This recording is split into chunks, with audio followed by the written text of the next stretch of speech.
Buenas tardes a todos. Escuché atentamente la presentación de Simón de los tres grupos. Puedo decir que las aspiraciones de ustedes son mis aspiraciones, ¿no es cierto? Porque no pueden ser otras las aspiraciones de todo argentino bien nacido.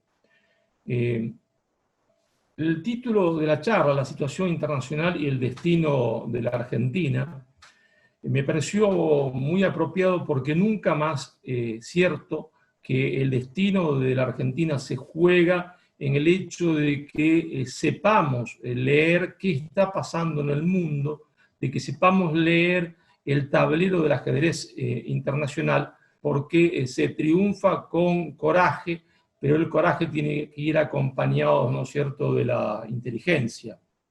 Una de las cosas que le ha pasado a Argentina reiteradamente en su historia es una lectura ideologizada del tablero del ajedrez mundial. Es decir, es una deformación de los argentinos de ir de la teoría a la realidad y no de la realidad a la teoría. Entonces, una interpretación ideologizada de lo que está pasando en el mundo, una interpretación ideologizada del escenario internacional nos llevaría inevitablemente no a los sótanos del tercer mundo en el cual nos encontramos ahora, sino a los sótanos del cuarto mundo, es decir, a una Argentina que tendría el 50-60% de pobreza. Bueno, entonces vamos de lleno a el análisis, ¿no es cierto?, del escenario internacional. Yo vengo sosteniendo, ¿no es cierto?, que para poder analizar el escenario internacional, y lo digo esto de forma metafórica, tenemos que entender que es como si hubiese tres tableros de ajedrez al mismo tiempo, tres tableros y tres partidas que se juegan al mismo tiempo. En realidad, el escenario internacional siempre tuvo tres dimensiones en que se jugó: una dimensión cultural, una dimensión geopolítica y una dimensión económica. Tres tableros que se juegan al mismo tiempo.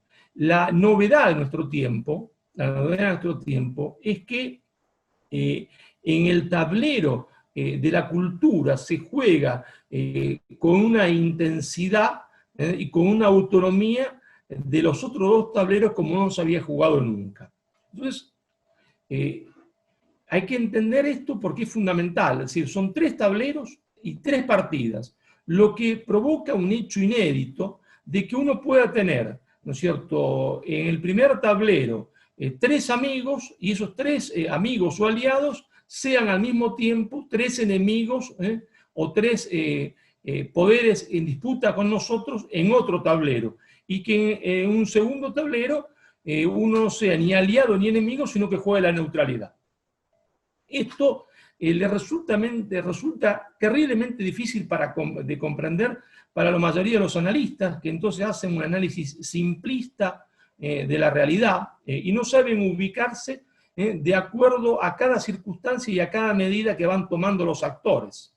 Entonces son enemigos de tal actor y se creen que son siempre enemigos de tal actor, que nosotros somos enemigos de ese actor de forma permanente. Y resulta que no, resulta que en ocasiones en uno de los tableros esa iniciativa de ese actor a nosotros nos favorece y por lo tanto somos aliados. Y resulta que otra iniciativa de ese mismo actor en el otro tablero nos perjudica y entonces somos enemigos.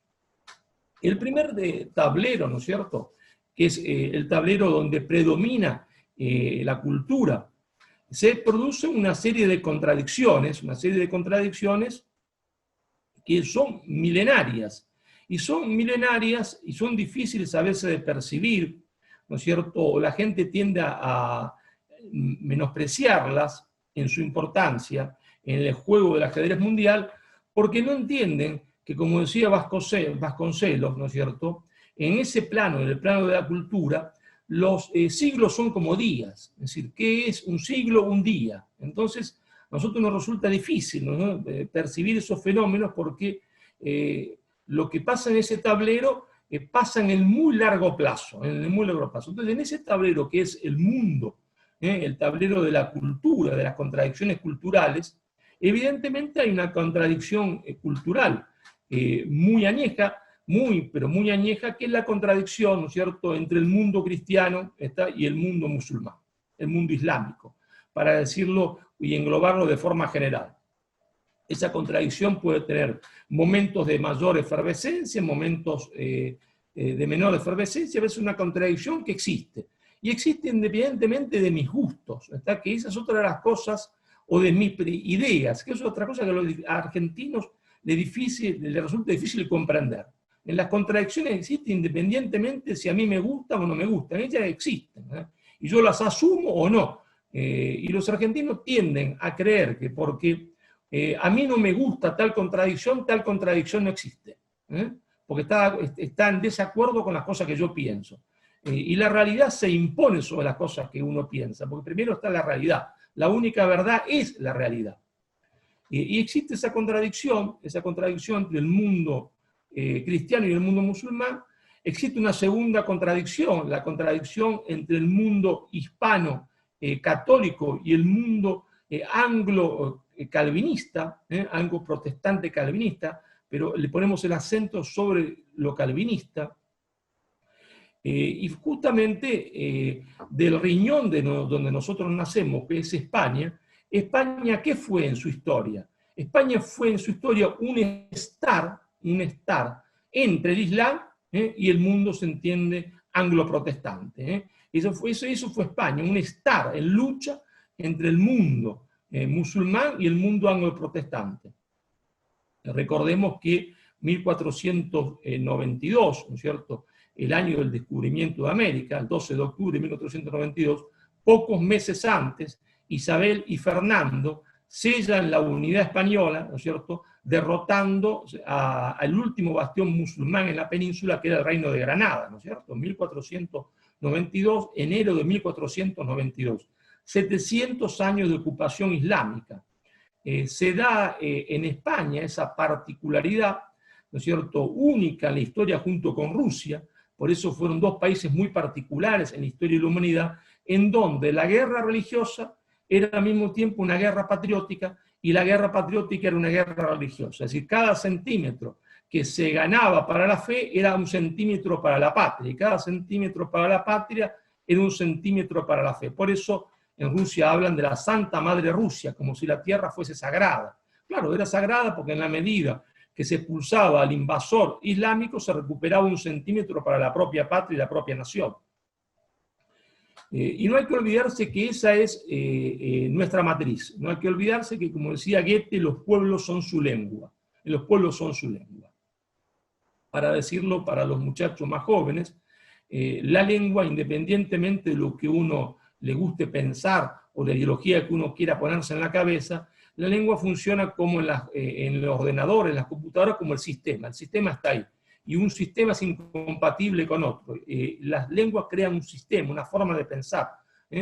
Por eso el castellano tiene como casi única lengua en el mundo, el ser y el estar, que provoca un tipo de pensamiento completamente distinto de cualquier otra lengua que no lo tenga. Ahora bien, si esas contradicciones son muy antiguas, en este tablero hay una nueva contradicción, que es la contradicción ahora para nosotros más punzante, más aguda, más peligrosa ahora para nosotros mismos, para nuestro propio destino, que es la contradicción, ¿no es cierto?, entre la cultura de la vida y la cultura de la muerte. Esta contradicción se expresa en la contradicción pueblos del mundo versus oligarquía mundial.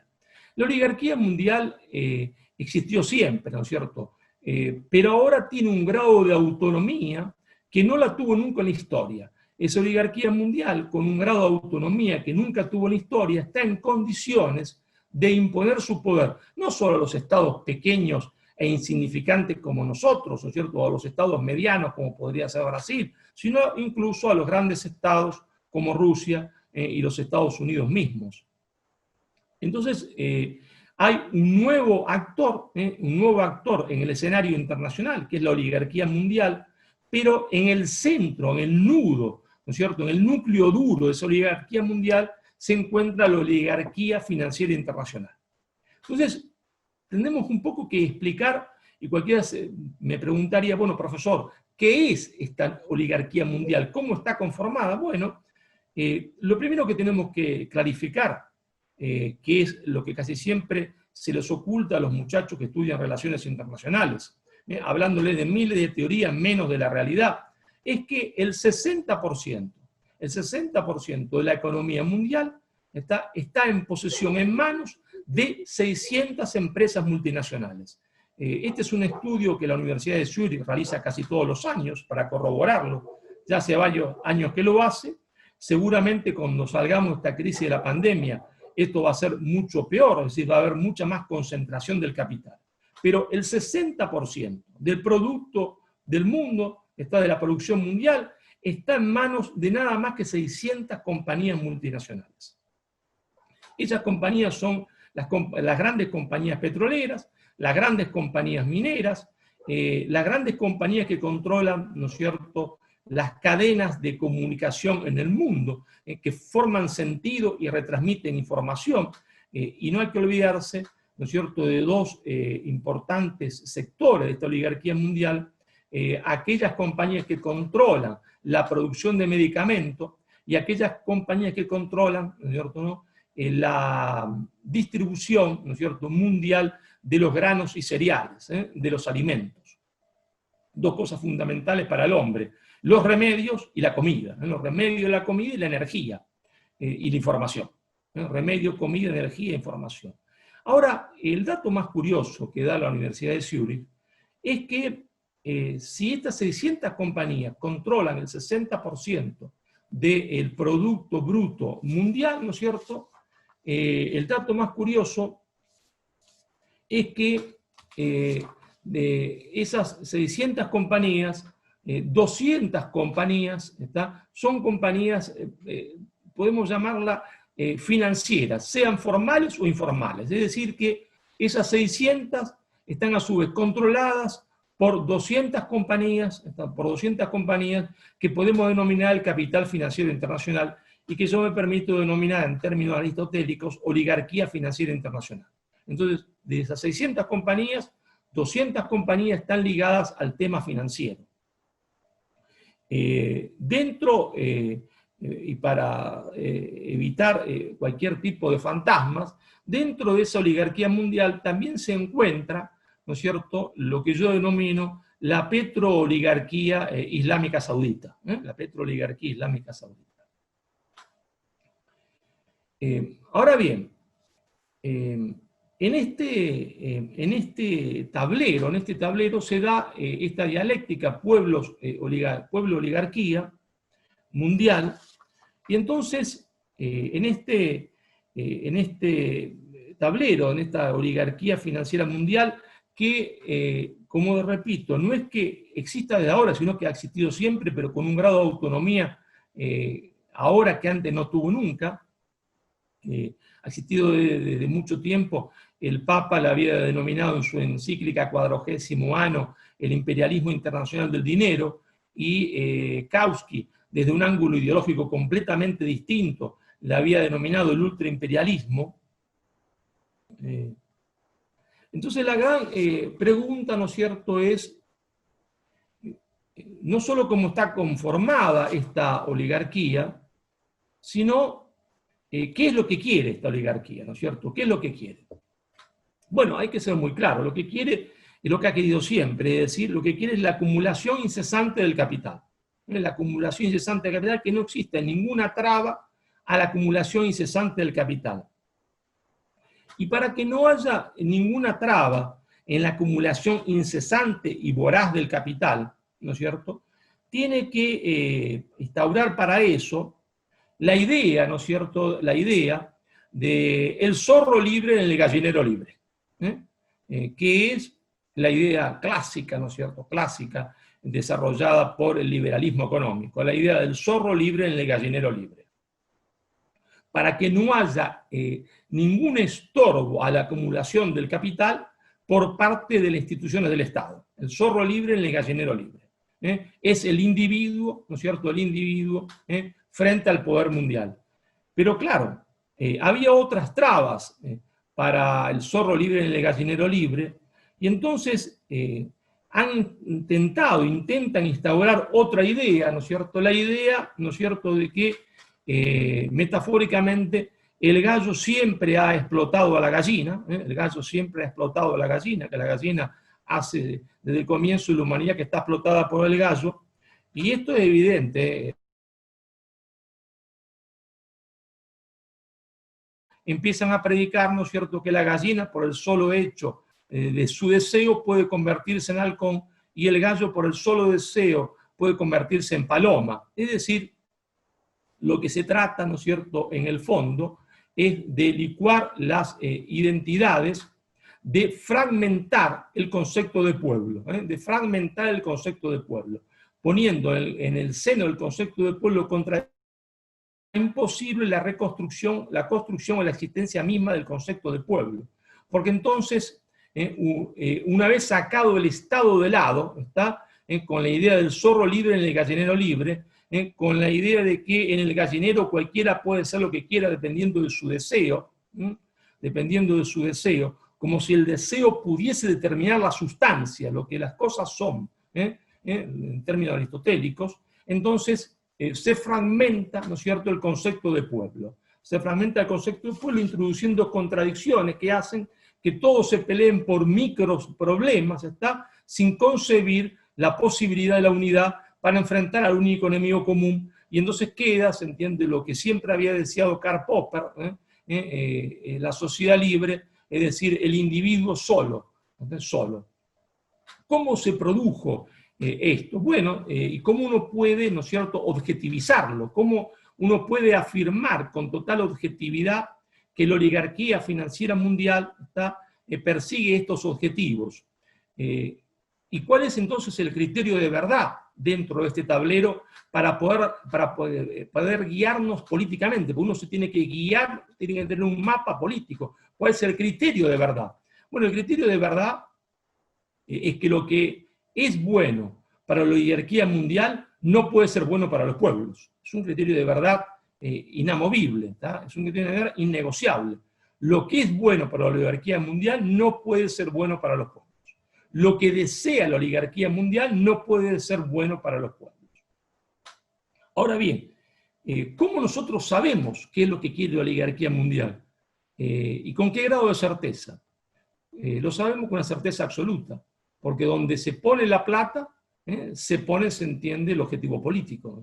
Trasunta el objetivo político el lugar donde se pone el dinero, o para qué se utiliza el dinero.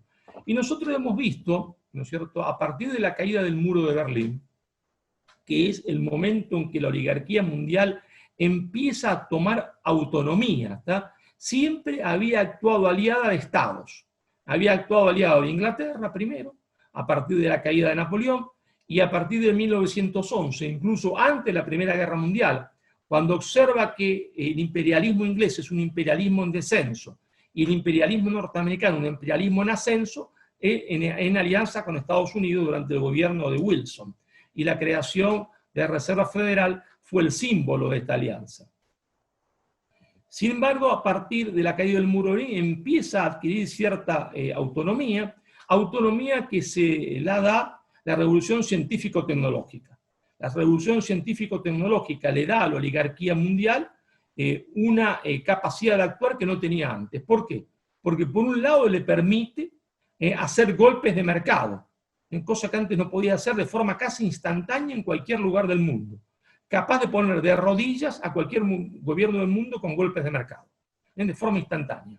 Pero por otro lado, como la oligarquía financiera mundial es a su vez dueña o tiene una ósmosis con las cadenas de producción de sentido, como Netflix, como Disney, y con las cadenas de producción de información, le da un grado de influencia sobre los pueblos del mundo, incluso sobre los pueblos de las grandes potencias, que antes no tenía, para determinar la política interna de cada uno de los estados y hacer o tratar de que ganen cada uno de los estados sus candidatos. Entonces, esta autonomía es absolutamente nueva, y es instantánea, es decir, la puede hacer en cualquier parte del mundo, en cualquier rincón del mundo. Ahora, en ese primer periodo que va desde la caída del muro de Berlín hasta la llegada de Obama, ¿qué es lo que vemos? Bueno, nosotros los argentinos lo sufrimos en carne propia. Vemos que la oligarquía mundial va a financiar a cuanto profesor, pensador, escritor, fundación, universidad, ONG del mundo predique, se entiende, el libre comercio, predique la desregulación del mercado de trabajo, predique las privatizaciones. Si uno se dedicaba en la década del 90 a predicar las privatizaciones a ultranza, las privatizaciones de las empresas del Estado a ultranza, sin reflexionar cuál era estratégica, cuál era táctica, cuál era necesaria de seguir de mano del Estado y cuál no, recibía dinero a mansalva. Si uno se dedicaba a predicar la apertura indiscriminada de la economía, es decir, el libre comercio, a ultranza recibía dinero a mansalva, sea que crease una fundación, sea que fuese profesor, sea que, ¿no es cierto?, fuese escritor. Sus libros se publicaban en el mundo, se traducían al inglés, su fundación recibía dinero, como si se dedicaba a predicar que había que desregular el mercado de trabajo, que era un eufemismo para decir que había que quitar las conquistas sociales de los trabajadores. Conquistas sociales que la oligarquía mundial había admitido en el mundo, ¿no es cierto?, fundamentalmente en Europa, a raíz del temor que le provocaba la existencia de la Unión Soviética y la presencia de fuerzas de partidos comunistas en Europa Occidental. Eso había concedido lo que para ellos eran demasiados derechos a los trabajadores. Por supuesto, algunos pueblos del tercer mundo también habían ganado sus derechos, ¿está?, sin concesión alguna, como el nuestro, lo habían ganado por lucha propia a partir de 1943. Pero esto era demasiado, era una concesión de derechos, según ellos, que había que hacerlo retroceder a su mínimo posible. Entonces vemos toda la década del 90 que la plata de las fundaciones de los Rockefeller, de los Soros, va, se entiende, a este tipo de prédica. Sin embargo, a partir del gobierno de Obama vemos un clivaje extraordinario que ya me llamó mucho la atención al principio. Víamos que si bien estas fundaciones seguían recibiendo dinero, recibían mucho menos que antes, y entonces el dinero iba a aquellas fundaciones, a aquellas ONG, a aquellos pensadores, a aquellos académicos, a aquellas escritoras que se dedicaban a predicar, ¿no es cierto?, el abortismo serial, la ideología de género, ¿no?, y el lenguaje inclusivo. Y esto llamó poderosamente la atención, ¿no es cierto? ¿Por qué los ricos del mundo, los ricos del mundo, los vampiros del mundo, estaban ahora financiando esto?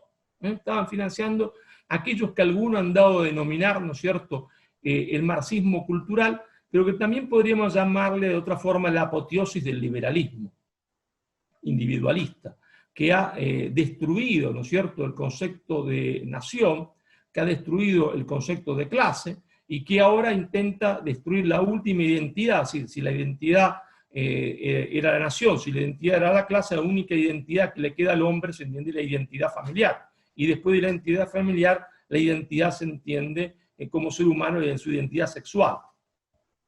Entonces, esto llamó poderosamente la atención, porque claro, nosotros estábamos habituados a la anterior prédica, y era claro que se predicaba el libre comercio porque no hay posibilidad alguna de industrialización de los pueblos del tercer mundo sin, ¿no es cierto?, proteccionismo económico. Era claro que predicaban la desregulación del mercado de trabajo para obtener una mayor plusvalía, es decir, el zorro libre en el gallinero libre. Ahora, cuando ellos comenzaron a dar su dinero a la prédica fenomenal del aborto, no quiere decir que no lo dieran antes, porque Rockefeller ya estaba predicando esto y dándolo a partir de la década del 60, pero esto se acrecienta de forma extraordinaria a partir del gobierno de Obama. Es decir, tiene su acento. Cuando uno en la historia pone hitos, pone fechas, las fechas ustedes saben que siempre son relativas. Los fenómenos comienzan siempre antes y se acentúan en un momento. Cuando se acentúan es que uno dice, bueno, comenzó acá, pero el fenómeno venía desde antes. ¿Por qué? ¿No es cierto? ¿Por qué esta prédica?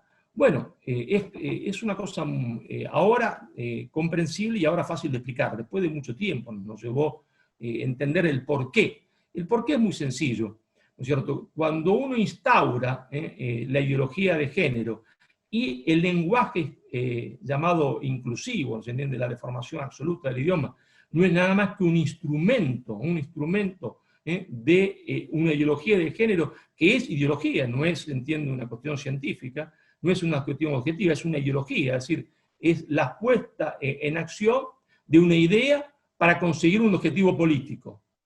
La ideología de género instaura la posverdad. La posverdad. Si dos cosas pueden ser y no ser al mismo tiempo, si el principio de contradicción no existe, el principio de contradicción dice que dos cosas no pueden ser verdad al mismo tiempo. Si yo puedo ser una cosa y otra cosa a la noche, una cosa a la tarde y otra cosa al mediodía, si el deseo determina la sustancia, si la sustancia no existe, si una mesa puede convertirse en una cama por mi solo deseo, quiere decir que la verdad no es la única realidad. Quiere decir que el deseo determina la realidad, quiere decir que estamos en el mundo del relativismo absoluto. Y si hay relativismo absoluto, ¿no es cierto? Si hay posverdad, relativismo absoluto más posverdad, la conclusión necesaria de eso es que la misma idea de verdad no existe, y entonces si no existe la idea de verdad, no existe la idea de trascendencia. ¿Y esto por qué es importante? Porque es importante para ellos que los pueblos pierdan la idea de trascendencia. Porque ellos saben muy bien que en el origen del poder de las naciones, en el origen del poder de los pueblos, siempre hubo una fe fundante. Si uno, ¿no es cierto?, estudia el origen del poder de Roma, fueron las mores mayores. Lo mismo uno estudia el origen del poder de Persia, el poder de Egipto. Siempre en el origen del poder de las naciones hay una fe fundante, cualquiera sea esta, porque esa fe fundante es la que establece una escala de valores, es la que crea la idea de trascendencia, y por lo tanto, al crear la idea de trascendencia, la idea, se entiende, de que yo debo, no quiero, debo, sacrificarme, se entiende, el hoy por el mañana. Es decir, que hay ocasiones en el momento de la vida del hombre y de los pueblos en que yo tengo que sacrificarme yo mismo el hoy por el mañana, incluso dando mi vida. Incluso dando mi vida. Si la idea de trascendencia no existe, por lógica consecuencia, aunque uno no lo razone en el momento así, se va produciendo un razonamiento inconsciente en las masas populares que lleva a lo siguiente: si la idea de trascendencia no existe, la vida es un absurdo. Y si la vida es un absurdo, porque la trascendencia no existe, lo que hay que hacer, porque el mañana puede no existir, a partir de un par de horas, es vivir el momento, es vivir el hoy en su máxima intensidad. Y como los valores no existen, porque la verdad es relativa, porque estamos en el mundo de la posverdad, lo que importa es el yo personal, y entonces se cae en no solo el egoísmo más absoluto, sino en el nihilismo más absoluto, en el relativismo más absoluto, y entonces en la idea de que hay que vivir el presente. Solo importa el presente, solo importa el presente. Y por lo tanto, cuando se empieza a socavar, a desconstruir la fe fundante de los pueblos, ellos saben muy bien que a esa desconstrucción de la fe fundante de los pueblos les sigue la desconstrucción del poder nacional. Porque si es verdad que en el origen del poder de las naciones siempre hay una fe fundante, es verdad por lógica consecuencia que la desconstrucción de la fe fundante lleva inexorablemente a la desconstrucción, ¿no es cierto?, del poder popular, del poder nacional. Y esto sería verdad independientemente si Dios existe o no. Si Dios no existiese, sería la mejor creación del hombre, porque es la única que permite al hombre la convivencia en una comunidad que quiera perpetuarse en el tiempo, viviendo, se entiende, en solidaridad el uno con el otro, y no un egoísmo permanente donde el hombre es lobo del hombre. Sería verdad incluso si Dios no existiese. Yo creo que existe, pero científicamente sería verdad aunque no existiese. Por eso la religión no es el opio de los pueblos, la religión es la salvación de los pueblos y la fuente de su construcción, de su poder popular. Como esto es así, ¿no es cierto?, se dedicaron a predicar la ideología de género y el lenguaje inclusivo para, ¿no es cierto?, desconstruir el poder de los pueblos, desconstruir el poder de los pueblos para llegar a lo que siempre han querido llegar, por el lado del liberalismo y ahora por el lado del progresismo, ¿no es cierto?, que es al individuo. El individuo tiene que estar solo frente al poder mundial. Entonces, en la década del 90, a ese individuo, que para nosotros no es individuo, sino persona, ¿no?, es un yo que se realiza en el nosotros, pero para ellos es un yo puro. A ese individuo, a ese yo, ¿no es cierto?, se le sacó la protección del Estado, el Estado con su ley protectora, lo que ellos llamaban el Estado benefactor. A ese individuo se le trató de sacar los sindicatos y se le sacó en muchos casos, se lo redujo a su mínima expresión. Y entonces, ¿no es cierto?, ¿qué es lo que faltaba, ¿no es cierto?, para que ese individuo esté solo, si ya él no cree mucho en el Estado, no cree mucho en la nación y no cree mucho en los sindicatos. Lo que le quedaba a ese individuo para no estar solo, que es lo que quiere el poder mundial, para que el individuo esté solo frente a la oligarquía financiera mundial y hacer de él lo que se quiera hacer, haciéndole creer que es un hombre libre, cuando en realidad es el hombre más determinado de la historia. Lo que faltaba es la destrucción de la familia. Ahora, ¿es que esto puede demostrarse objetivamente? Sí, puede demostrarse objetivamente porque ellos han tenido el descaro, dado que se creen ahora invencibles, ¿no es cierto?, de publicarlo.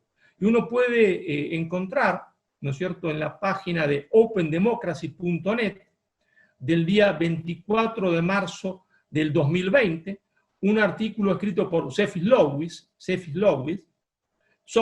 perdón. Esta organización es también financiada por George Soros, donde dice, ¿no es cierto?, en resumen, está hablando de la pandemia del coronavirus, en resumen, la pandemia, esto está entre comillas, repito, 24 de marzo del 2020, Sophie Lewis, opendemocracy.net, cualquiera puede chequearlo ahora mismo. En resumen, está en inglés, en resumen, la pandemia no es el momento para olvidarse, no es el momento para olvidarse de la abolición familiar. Incluso cuando el hogar nuclear privado no representa una amenaza física o mental directa para una persona, la familia privada, en cuanto modo de reproducción social, todavía francamente apesta. Nos merecemos algo mejor que la familia. Y el tiempo del coronavirus es un excelente momento para practicar su abolición. De estos artículos pueden ustedes encontrar, ¿no es cierto?, muchísimo más. Entonces, en este primer tablero del ajedrez mundial, donde se da la contradicción oligarquía versus pueblos, hay que ser muy claro. Y hay que ser claro independientemente de mis gustos o de mis deseos. ¿Y qué entonces es el criterio de verdad? Bueno, que si los vampiros de los pueblos, si los tiburones de los pueblos, si los buitres de los pueblos quieren libre comercio, quieren privatización a ultranza de las empresas del Estado, quieren desregulación completa del mercado laboral, quieren apertura indiscriminada de la economía, quieren abortismo serial indiscriminado, quieren ideología de género y quieren lenguaje inclusivo, que son todas las cosas que financian, quiere decir que eso no puede ser bueno para los pueblos. Quiere decir que no puede ser bueno para los pueblos. Independientemente de mis gustos, porque la verdad en política es la única realidad. Entonces, si a mí me gusta comer muchas lentejas, pero las lentejas han sido contaminadas y vienen contaminadas, y es lo que está la oligarquía mundial distribuyendo, señores, por más que mi gusto sean las lentejas, hay que rechazar las lentejas. Es decir, que este es el criterio de verdad. Lo que quiere la oligarquía mundial no puede ser querido por los pueblos. Y esto es fundamental porque en Argentina se confunde siempre, ¿no es cierto?, el deseo con la política, ¿no? El deseo con la política. A mí me gusta tal cosa. A mí me gusta tal cosa. Pero los pueblos del mundo, los pueblos sometidos, pueblos subordinados como los nuestros, están en guerra permanente. Y cuando uno está en guerra permanente, los gustos míos en particular poco importan porque estamos en guerra. Lo importante es ganar la guerra, no los gustos que yo tenga. Esto suena duro decirlo, pero la única verdad es la realidad. Las guerras no se ganan cuando un pueblo lucha por su liberación, con los deseos, sino con los deberes, ¿no? Imponiendo la idea del deber y no la idea del deseo. Será duro, será feo, pero es así. Ahora, ¿qué es lo novedoso? Lo novedoso es que esta oligarquía financiera mundial, que antes estaba aliada a Inglaterra y después aliada a Estados Unidos, y que ahora busca la alianza con China, intenta incluso destruir el poder de los pueblos de aquellos países con los cuales estuvo aliado y de cualquier gran potencia. Por eso nos encontramos, ¿no es cierto?, que el gobierno de Rusia, conducido hoy por Vladimir Putin, es decir, por un hombre que salió del riñón de la KGB, que fue formado en la idea de que la religión era el opio de los pueblos, cuando se hace del poder en Rusia, entiende que la única forma de reconstruir el poder popular en Rusia, de reconstruir el poder nacional ruso, que había sido devastado por Yeltsin, en la primera etapa de la oligarquía mundial, que no había forma de reconstruir el poder nacional ruso, porque lo que estaba destruido era el hombre ruso, sino a partir de la vuelta a la fe fundante de Rusia, que era la ortodoxia. Y entonces él se hace bautizar en el mismo río donde el primer rey ruso se había hecho cristiano. Si lo hace porque lo siente, porque lo cree, es otro problema que no estamos dispuestos a analizar, porque solo Dios conoce las intenciones de los hombres y conoce su corazón. Pero el hecho político es que el hombre comprende que la reconstrucción del poder popular ruso pasa por la reconstrucción de la fe fundante de Rusia. Y es lo que vemos hoy, una explosión de la fe fundante de Rusia, ¿cierto? Que reconstruye aceleradamente sus valores. Pero por otro lado vemos que si esta oligarquía mundial odia a Putin por esto, y por eso es ¿no?, el personaje más odiado de la oligarquía mundial, esta oligarquía mundial tampoco ve con buenos ojos al presidente de China, a Xi Jinping. ¿Por qué? Porque China rechaza la ideología de género, China rechaza cualquier cosa que tenga que ver con el progresismo y se afianza en su milenaria cultura, ¿se entiende? Y se afianza en su milenario pensamiento de Confucio, que no es una religión, es una filosofía, pero es una filosofía que se transforma en cultura casi trascendente. Y entonces China se afianza, se entiende, en el pensamiento de Confucio, se afianza en su cultura y tradición milenaria y no está dispuesto a admitir ningún grado de progresismo. Y entonces China también es enemigo de la oligarquía financiera mundial en este tablero. Pero lo curioso, lo más curioso de este tablero, es que aparece, ¿no es cierto?, como emergente en los Estados Unidos un hombre que no por él, sino por lo que él representa, también se enfrenta en ese ámbito de la oligarquía financiera mundial, que es Donald Trump. Y entonces ahí se da la paradoja única en la historia, que en ese tablero podemos contar, o pueden ser posibles aliados, tanto los Estados Unidos, tanto China, tanto como Rusia. ¿Por qué? Porque, como decía Mao Zedong, el enemigo de mi enemigo es mi amigo. Entonces, el enemigo de la oligarquía financiera mundial, Donald Trump, Vladimir Putin y Xi Jinping, en ese tablero son mis amigos, ¿está? Porque estamos en ese tablero, en el mismo frente de batalla. Pero sin embargo, si nos vamos al segundo tablero del ajedrez mundial, que es el tablero no de la cultura. Cuando digo cultura no quiere decir que está exento de la política, porque hemos hablado un montón de política, es decir, en un tablero donde predomina la cultura, pero hasta la política.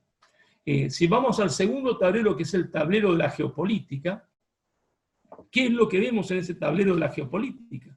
Bueno, en ese tablero de la geopolítica vemos que hay un imperio en ascenso, que es el imperio chino. Vertiginosamente en los últimos 25 años China se convierte en un estado-continente industrial, y vemos que hay un imperialismo en descenso, que es el imperialismo norteamericano. O sea, por un lado, el imperialismo en ascenso chino, y por un lado, el imperialismo en descenso, se entiende, norteamericano. Atención, cuando uno dice imperialismo en ascenso, imperialismo en descenso, hay que aclarar que los imperios no mueren en un día. Los imperios tardan mucho tiempo en morir. Si bien las condiciones científico-tecnológicas aceleran la evolución de la humanidad, no es porque uno pueda pensar que Estados Unidos va a desaparecer de la noche a la mañana.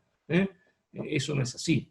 Tiene muchísimas contradicciones internas, como las contradicciones, ¿no es cierto?, étnicas. Tiene el pecado original de la esclavitud. que crea esa contradicción, que a su vez es motivada de afuera, como si existe un fuego y otro de afuera le echa queroseno o nafta. Eso es lo que está pasando hoy en Estados Unidos, pero los imperios no mueren de un día para otro. Hay que hacerse ilusión con eso. Entonces, pero hay dos imperios, o dos imperialismos, uno en ascenso y otro en descenso. Y entonces, ¿cuál es el criterio de verdad? Está para guiarnos. Si el criterio de verdad en el primer escenario es que lo que es bueno para la oligarquía mundial no puede ser bueno para los pueblos, y que por lo tanto nosotros tenemos que rechazar tanto al progresismo como al liberalismo, porque la oligarquía financiera mundial tiene dos brazos, el brazo derecho, que es el neoliberalismo, y el brazo izquierdo, que es el progresismo. Y entonces, nuestro criterio de verdad es fácil: ni neoliberales ni progresistas. Ese es nuestro criterio de verdad: ni neoliberales ni progresistas. Y entonces, en el segundo tablero, el criterio de verdad también es fácil, es la neutralidad. Es decir, si antes fue ni con Washington ni con Moscú, ahora es, ¿no es cierto?, ni con Washington ni con Pekín, la neutralidad. La neutralidad es nuestra oportunidad. Obviamente, ¿no es cierto?, es una jugada, un tablero donde se juega algo muy importante, porque hay, ¿no es cierto?, en el mediano plazo, tres opciones, ¿no es cierto?, lógicas, ¿no? Habría que ver con qué grado de probabilidad cada una, pero tres opciones que implica la lógica del tablero: que un imperialismo venza al otro y por lo tanto establezca, ¿no es cierto?, una hegemonía mundial. Sea una hegemonía mundial china, sea una nueva hegemonía norteamericana si lograse vencer al imperialismo chino.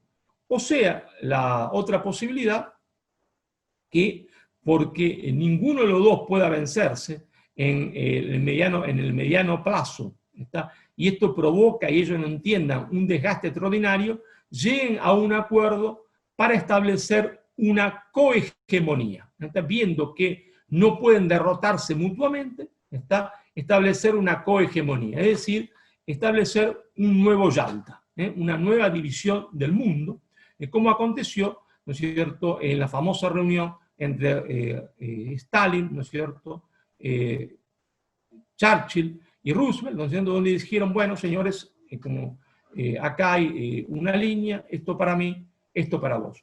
¿Y por dónde pasaría esa línea? Bueno, es claro que de producirse ese nuevo Yalta, porque se produjo una situación de empate hegemónico, el África sería para China y América Latina sería para los Estados Unidos. En ese caso, ¿no es cierto?, nuestro enemigo sería los Estados Unidos en ese tablero.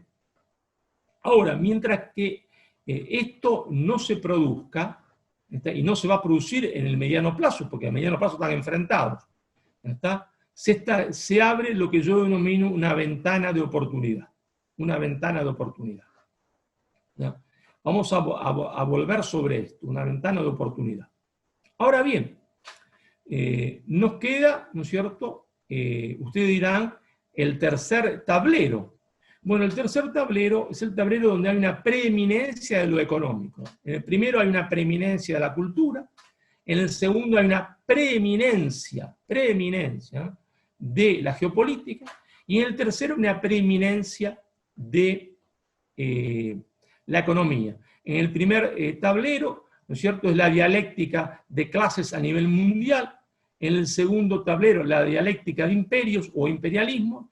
Y en el tercer tablero, la dialéctica de clase, que son tres dialécticas en una, como la Santísima Trinidad son tres personas en una. Acá hay tres dialécticas en una.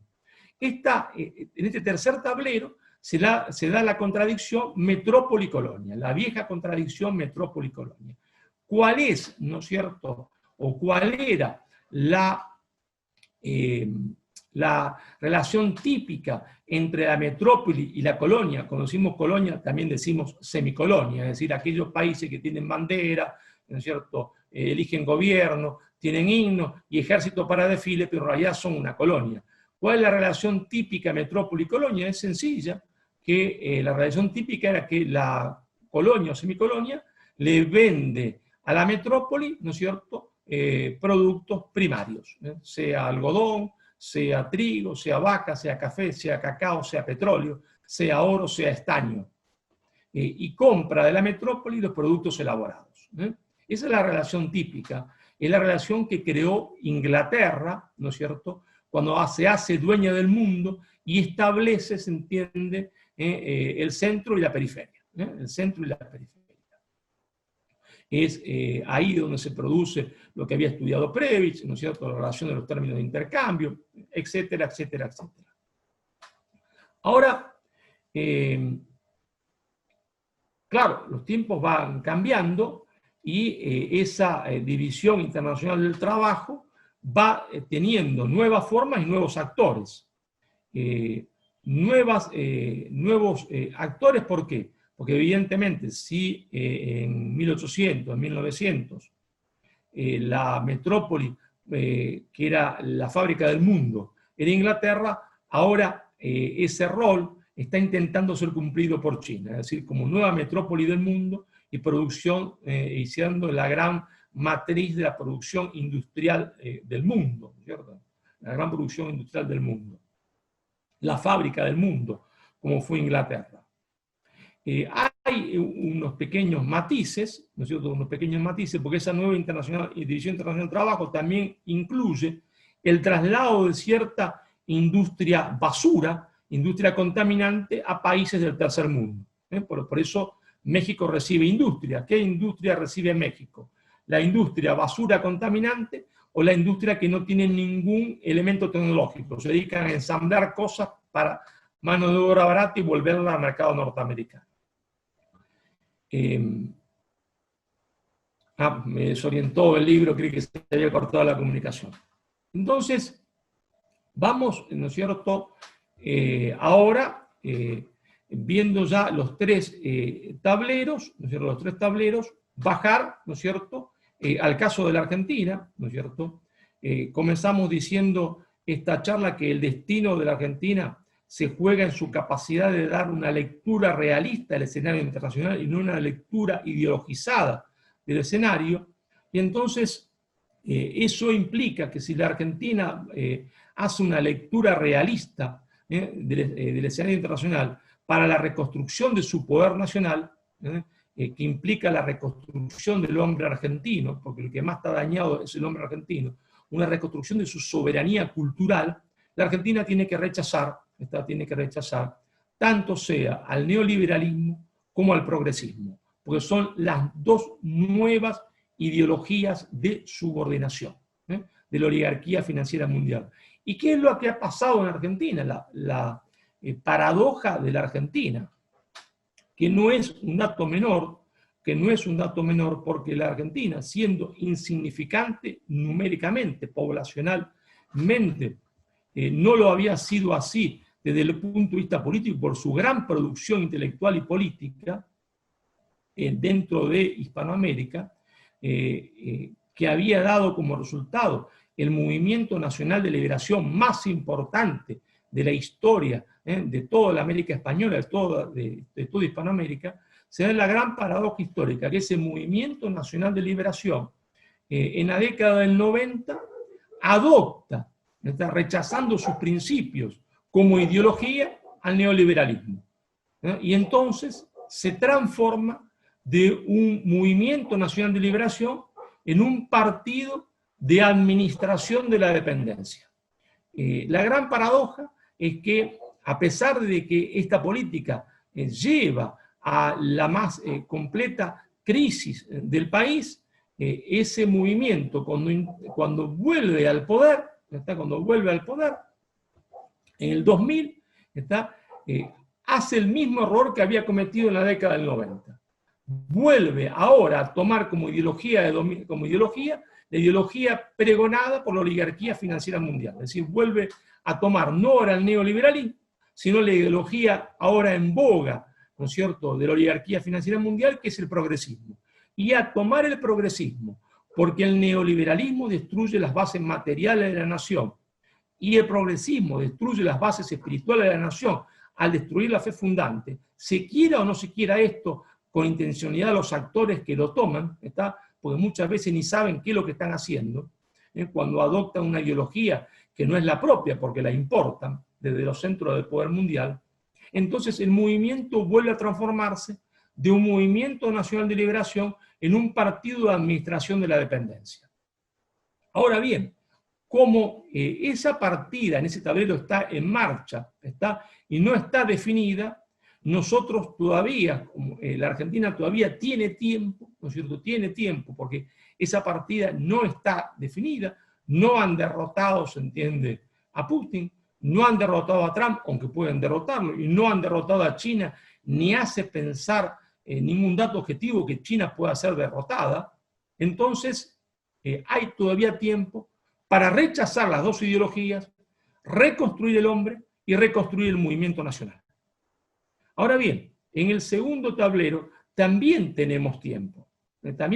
Por eso mi análisis, a pesar de ser crudamente realista, es profundamente esperanzador. No esperanzador porque uno espere, como creían, se entiende, los bizantinos cuando estaban rodeados por los turcos, que iba a venir el arcángel San Gabriel a salvarlo de los turcos. El arcángel San Gabriel no vino, se entiende, y los turcos cortaron la cabeza del emperador, conquistaron Constantinopla, la colgaron a la cabeza, se entiende, de la muralla y convirtieron a la iglesia de Santa Sofía en mezquita. No optimista porque crea que va a bajar el arcángel Gabriel, que podría bajar, sino porque hay datos objetivos, también en el segundo tablero, que nos dan esperanza. ¿Cuáles son esos datos objetivos? Bueno, que no va a imponerse, la lógica lo dice, en el mediano plazo no va a imponerse ni China a Estados Unidos, ni Estados Unidos a China.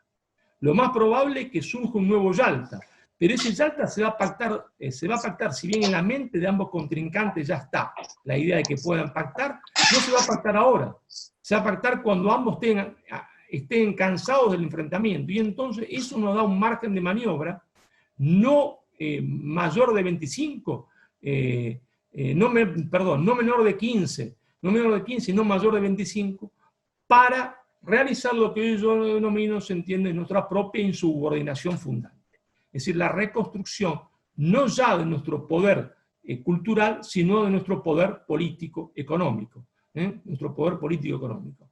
Y eso nos lleva, ¿no es cierto?, al tercer tablero. ¿Por qué? Porque todavía, si bien estamos en una transición, todavía, ¿no es cierto?, todavía recién se están comenzando a gestar las condiciones, para que Argentina sea una semicolonia de China. Es China hoy el principal comprador de la Argentina.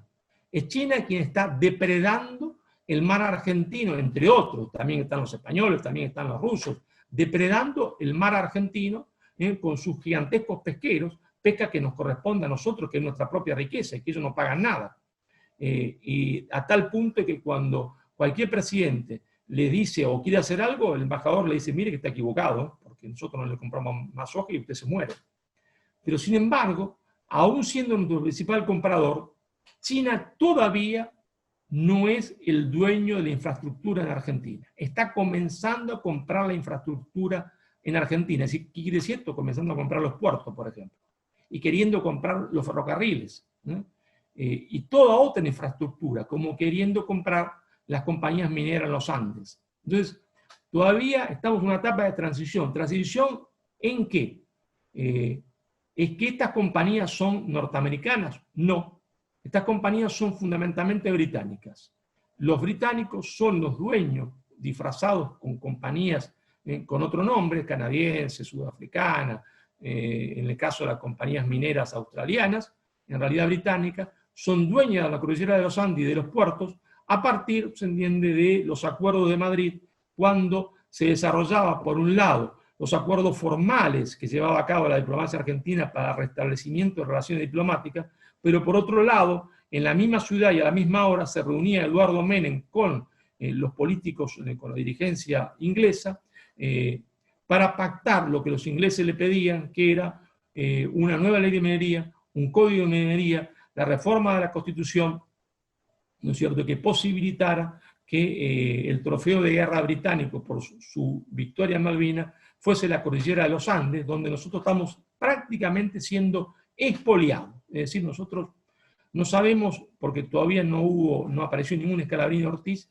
la magnitud de ese robo. Es como si pasasen elefantes por la 9 de julio y nadie los ve, porque ellos se comen la montaña, se la llevan a Vancouver y nos dicen por cada tonelada de barro exportado qué porcentaje de minerales había.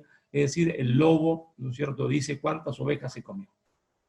Pero ahora bien, estamos, se entiende, en esa transición entre que los chinos quieren comprarle a los ingleses esas compañías porque quieren ser al mismo tiempo el comprador principal, quieren ser al mismo tiempo el dueño de la infraestructura y también ahora que nos preste dinero. Y si esas tres cosas se dan, si el que me compra todo lo que yo vendo es al mismo tiempo el que le debo la deuda y es al mismo tiempo el dueño de la infraestructura, mi margen de maniobra es igual a cero en política internacional, igual a cero. Pero como todavía eso no se dio, tenemos todavía un margen de maniobra. Si en el primer tablero el margen de maniobra es para reconstruir el hombre, rechazando el neoliberalismo y rechazando el progresismo que lo destruye espiritualmente, en el segundo tablero es para realizar nuestra propia subordinación fundante, reconstruyendo el aparato industrial de la Argentina, a partir de un proteccionismo económico inteligente, porque no podremos nunca más aplicar el proteccionismo anterior a la Hamilton o a lo que se hizo del 43 al 55. Será un proteccionismo extremadamente selectivo y de corto plazo, para adquirir competitividad en ciertas industrias, que son las industrias que dan poder, como la tecnología de punta, o aquellas que den mucho trabajo, que nos posibilite la reincorporación de las masas hambrientas a la economía. Y entonces, en este tercer tablero, ¿qué es lo que está en juego y qué es lo que podemos hacer? ¿Qué es lo que podemos hacer? ¿No es cierto? ¿Y para qué nos da tiempo? Nos da tiempo, y esto es muy importante porque está muy poco reflexionado, nos da tiempo para pasar, ¿no es cierto?, de un modelo que se nos impuso en la década del 90 y que China quiere profundizar para nosotros, que es un modelo, ¿no es cierto?, de agricultura industrial química tóxica, que es parte de la cultura de la muerte. Durante años, yo lo recuerdo a ustedes, a los más jóvenes, durante años, prácticamente hasta el 93, en los aviones se fumaba. Se fumaba en los restaurantes, se fumaba, se entiende, en los bares, se fumaba en los colectivos de larga distancia, porque se decía que científicamente no estaba comprobado que el cigarrillo hacía mal, que el tabaco hacía mal.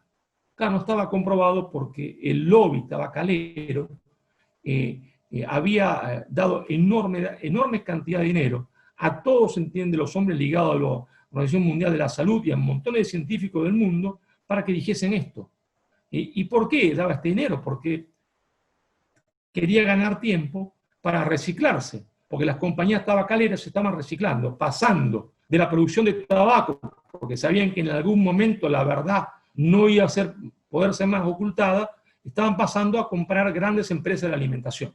Así las grandes cigarreras de Estados Unidos compraron grandes empresas de alimentación, estaban reciclando y amortizándose para pagar lo que iban a tener que pagar en innumerable cantidad de juicios en Estados Unidos.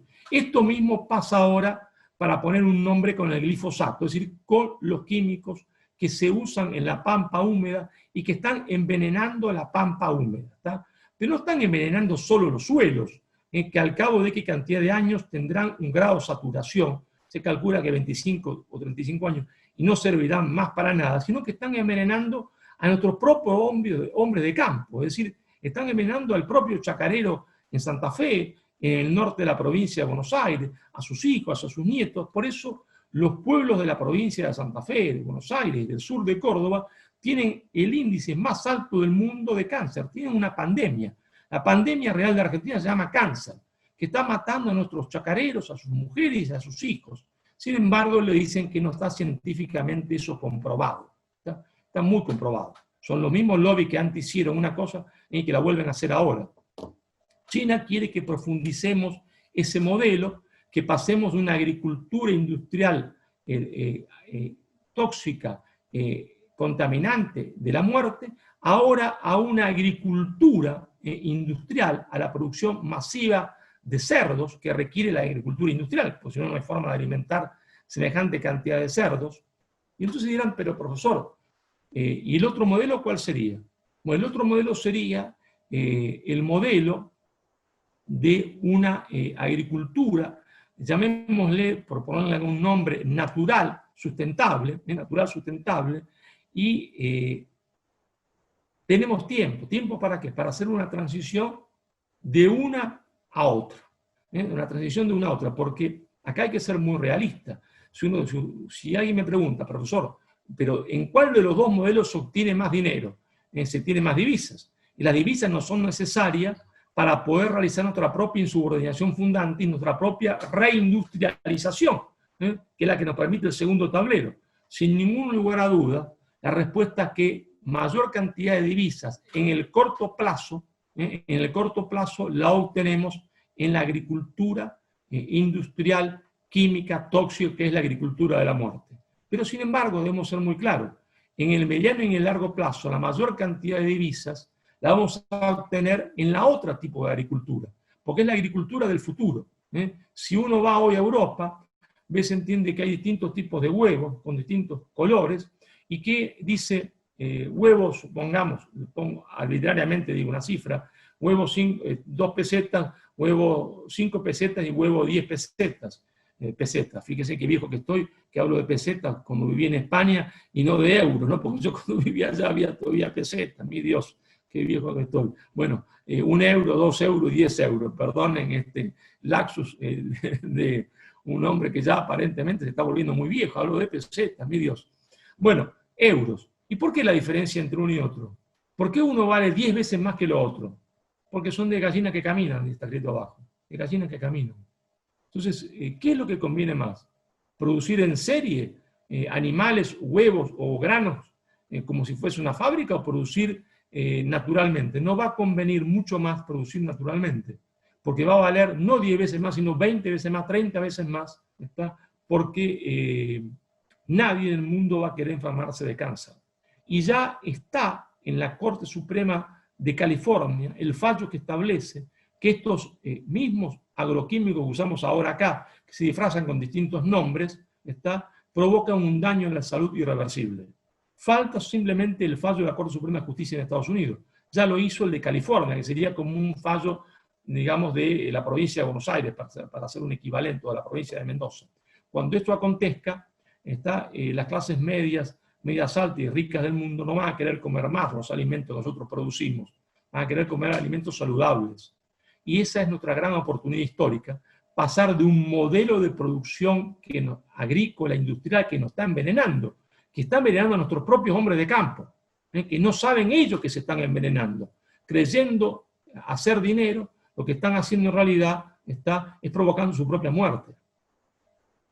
A un modelo agrícola natural y saludable, que es el que nos posibilitará, junto con una mejor reorganización de la minería, que pasa por renegociar, ¿se entiende?, ese desastre que se hizo en la década del 90, dándole libertad al zorro para que se lleve, ¿se entiende?, las montañas, para que se lleve las ovejas, la posibilidad del capital suficiente para realizar nuestra propia insubordinación fundante, porque no hay posibilidad alguna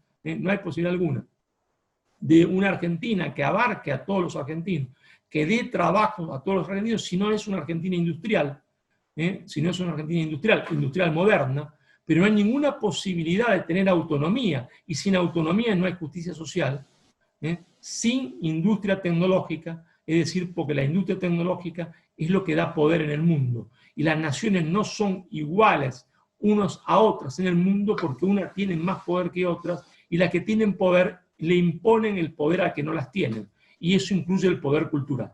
Y entonces, en el tercer tablero obtendremos, ¿entiende?, las divisas necesarias para realizar nuestra insubordinación fundante, que nos dé poder para poder ser también culturalmente, porque sin poder no podremos sostener en el tiempo una política cultural distinta a la que intenta imponernos, entiende, la oligarquía financiera mundial. Ahora, para eso todavía tenemos tiempo, se nos ha abierto un margen de maniobra, una ventana de oportunidad, pero uno actúa también como informado esté y uno actúa también como pueda comprender la realidad, para como pueda comprender cuáles son las ideologías de subordinación hoy y los modelos de subordinación hoy. Tenemos un margen de maniobra muy importante y a nosotros hay que ser muy claros. A nosotros no nos faltan recursos naturales. A nosotros nos sobran recursos naturales, a nosotros no nos faltan recursos culturales, no nos falta a nosotros inteligencia, materia gris por ahora, ¿está? A nosotros no nos faltan recursos naturales, a nosotros no nos falta materia gris, a nosotros no nos falta ninguno de esos dos elementos, a nosotros lo que nos falta es patriotismo y valores morales suficientes para sacar a la Argentina del actual estado de postración en que vive nuestro pueblo, en que tenemos la vergüenza de ser uno de los países más ricos del mundo, con un 45% de la población sumergida en la pobreza. Y eso, se entiende, es un pecado que clama al cielo.